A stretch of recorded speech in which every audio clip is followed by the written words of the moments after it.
Bonjour tout le monde, je suis heureux de m'adresser à vous dans le cadre de votre Assemblée générale annuelle, un moment qui permet de faire le bilan et d'envisager l'avenir de l'industrie. Il faut le dire d'emblée, la production laitière biologique remplit bien ses promesses. Elle rayonne dans l'ensemble de la politique bioalimentaire du Québec. En effet, l'une des cibles de la politique vise à doubler la superficie en production biologique. Nous visions 98 000 hectares d'ici 2025 et nous sommes déjà à 113 000 hectares. Ce résultat est en partie grâce aux entreprises laitières biologiques. Avec tout près de 140 entreprises, le Québec est le plus grand producteur de lait biologique au pays, avec un volume s'élevant à 64 millions de litres en 2021. La production d'ici de lait biologique représente un peu plus de 40 de la production canadienne, ce qui fait du Québec le chef de file au pays.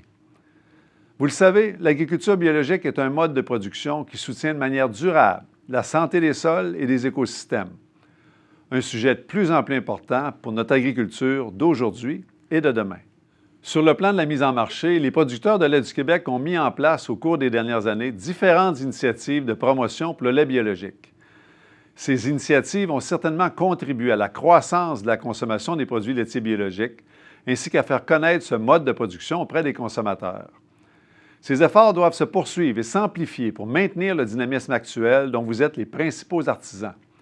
À cet égard, je m'en voudrais de passer sous silence les autres produits laitiers biologiques qui permettent au Québec de se démarquer, comme le yogourt, le beurre, le kéfir et évidemment les savoureux fromages dont plusieurs font bonne figure au concours Caseus. En terminant, je salue le succès de votre secteur. Vous êtes véritablement à l'écoute des préoccupations des consommateurs à l'égard de la durabilité des modes de production, incluant le bien-être animal et les enjeux environnementaux. Je vous encourage à poursuivre dans cette voie. Bonne assemblée.